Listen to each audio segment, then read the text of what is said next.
Olá, 1º de março de 2024, Laércio Comar no nosso resumo do que foi notícia. O faturamento do grupo não vou passar ainda, tem ainda o fechamento dia 29 de fevereiro, mas já posso adiantar que janeiro e fevereiro foi melhor do que janeiro e fevereiro do ano passado, que já foi melhor do que 2022. Carteira de pedido ainda em aberta não é ruim também, mostra que o ano começou bem sim. Competitivo, vamos lá, mas começou bem e isso é o que importa.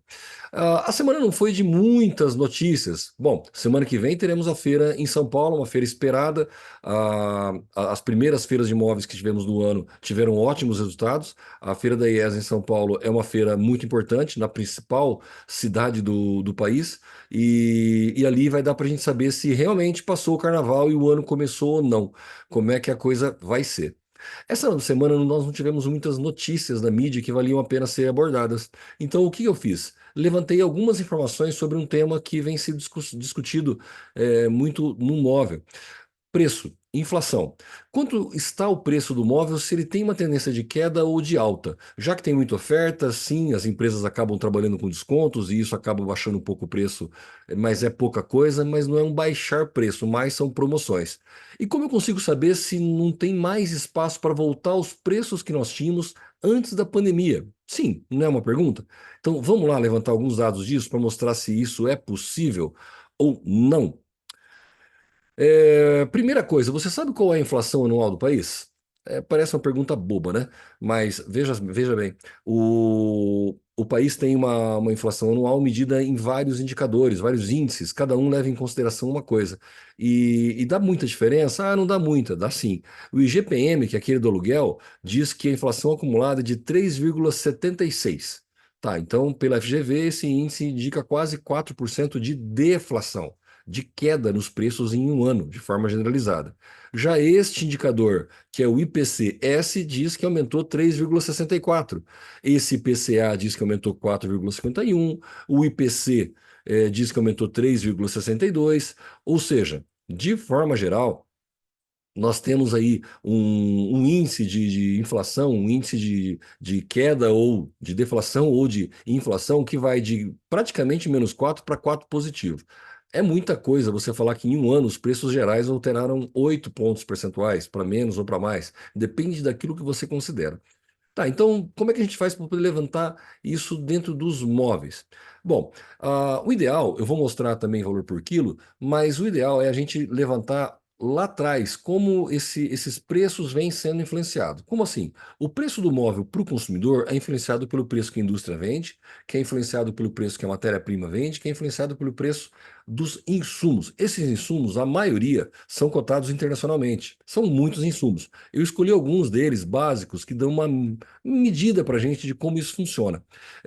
Quanto subiu ou subiram as matérias-primas desde a pandemia, para a gente saber se isso dá para voltar ou não. Como funciona isso? Eu peguei lá o dólar de 2 de março de 2020, o dólar do dia 29 de fevereiro, peguei a cotação de alguns desses insumos, cotados internacionalmente, tá? Minério de ferro aqui, por exemplo, que custava no dia 2 de março de 2020, mundialmente, US$ 90, hoje está em 118. Gente, dá uma olhada nesse gráfico. De 90, ele foi parar em 225. Por isso, aquela loucura dos preços. E depois estabilizou, vem mais ou menos estabilizado, mas isso significa que aumentou em reais 45% da pandemia para cá. Mais um amigo me disse: olha, não utiliza minério de ferro, é melhor utilizar o vergalhão de aço, traduzido já da cotação. Se eu utilizar isso, nós temos aqui uma cotação que era de 3.424, chegou a bater quase 6 e agora 3.760. Então, de um ano para cá, estabilizou num patamar baixo, bem baixo até em relação ao que havia antes da pandemia, tá? Voltou ao normal, com uma alta no final das contas de apenas 22%. Esse eu acho que é um dos que mais baixaram. Justifica o preço de dobradiça, corrediça, mola de colchão, alguma coisa de metal, ela foi puxado para baixo, acaba funcionando desse jeito. Ele acaba tendo um pouquinho, pesando um pouquinho a menos. Mas o problema é que para por aí. A hora que nós vamos olhar madeira serrada, lumber, ela foi aqui de US$ 383 da época para 564 hoje, mas ela chegou a bater 1.700. É isso mesmo, olha aqui, ó, de 380 para 1.700. Foi uma loucura isso tudo. E de um ano para cá, O preço dessa madeira serrada, ele vem relativamente estável. Por que relativamente? Porque ele até andou subindo um pouquinho. Então nós temos sim 63% de lá, antes da pandemia até agora, em reais, em dólar aqui já convertido. Mas no último ano, em cotação mundial, ela até subiu um pouquinho. Então, se nós esperarmos que os móveis feitos de painel, MDF, MDP e colchão, o estofado também, box e colchão box utiliza madeira na composição, que eles tenham um recuo muito maior, não é muito provável, tá? Uma boa parte da alta que nós tivemos aqui, desse preço, ele vai estar vinculado a dólar e a outra, a própria cotação mundial, e ela já tende a não cair muito mais. Outro item, o petróleo bruto. Por que o petróleo bruto, Brent? Esse daqui teve uma alta de 120%, se eu for colocar em reais, tá? Para você ter uma ideia, era de 41, veio para US$ 82, mas chegou a bater 120, chegou a triplicar o preço. Tudo aquilo que é produto químico, ele pode girar em torno de petróleo. Não é uma via de regra, tá? Estou fazendo uma conta bem grosseira, mas é para a gente ter um parâmetro de comparação. Então, aquilo que utiliza muito produto químico, tanto a pintura de móveis, cola, resinas, fabricação de espuma, fabricação de corvinho ou materiais sintéticos, isso tudo pode variar de acordo com a cotação de petróleo. E a hora que a gente vai para esse número, nós temos 120%. E aí é bastante. Tá, como que a gente faz para poder fazer um comparativo real com o que nós temos hoje? Eu peguei aqui e dividi só duas categorias, que é a de espuma, colchões estofados, e a de painel, que é painéis MDF MDP, ou seja, aquilo que foi painel e aquilo que foi espuma, o valor por quilo do grupo, dos integrantes do grupo, antes da pandemia e agora. Quanto que isso está subindo? Porque daí a gente compara com a matéria-prima. Dá para a gente ter mais ou menos uma ideia para onde a coisa vai. E funcionou assim, ó. A espuma, o espuma, nesse caso, colchão, estofados, em 2019 vinha com os preços bem estáveis, até que veio a pandemia em 2020, março de 2020. Perceba que de março de 2020 até julho de 2022, subiu tudo que tinha para subir. Foi uma pancada só, praticamente. De lá para cá, há uma oscilação de preço, está até um pouquinho a menos, mas nada tão grave, nada que justifique muito. Mas nesse período aqui, ó, já subiu os 60% da forma que precisa. Um outro detalhe para o pessoal do grupo AD Monitor que precisar desses indicadores aqui, é só pedir, a gente passa os números mais detalhados, tá? É, olhando para painel, aconteceu algo parecido, mas a alta foi mais rápida. Ela subiu aqui de março de 2020 até setembro de 21, toda a alta que subiu veio parar aqui. Na verdade, até demorou um pouquinho, foi lá para julho que começou a subir, aí já veio a pancada. De lá para cá, estável. Perceba que há mais de um ano e meio, houve há algumas oscilações, há alguma diminuição, um aumento. No final das contas, 40% a mais de aumento. Se eu fizer um comparativo, madeira serrada, uma das principais bases, vamos dizer, para móveis de painel, então nós temos 63% contra o móvel, um repasse do grupo de 40% aproximadamente.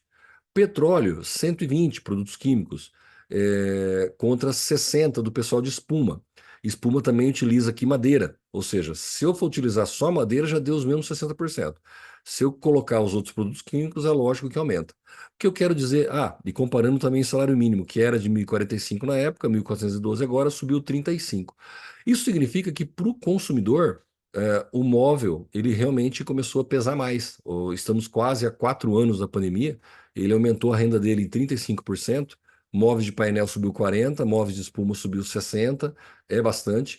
Se nós compararmos com os insumos, fica nítido que não há tendência, não há por que voltar aqueles indicadores. Já estamos, se coisa ali de um ano dispararam aqueles preços, nós já estamos há praticamente um ano e meio, dois, sem alteração para baixo muito considerável. Há uma briga de mercado natural, acredito que já chegou quase no fundo do poço, tanto as notícias de indústrias e comércio, empresas que não estão conseguindo resistir financeiramente porque trabalham no vermelho, então está bem apertado. Difícil alguma empresa hoje trabalhar com uma margem de gordura sobrando, de lucros altos. A concorrência não deixa isso.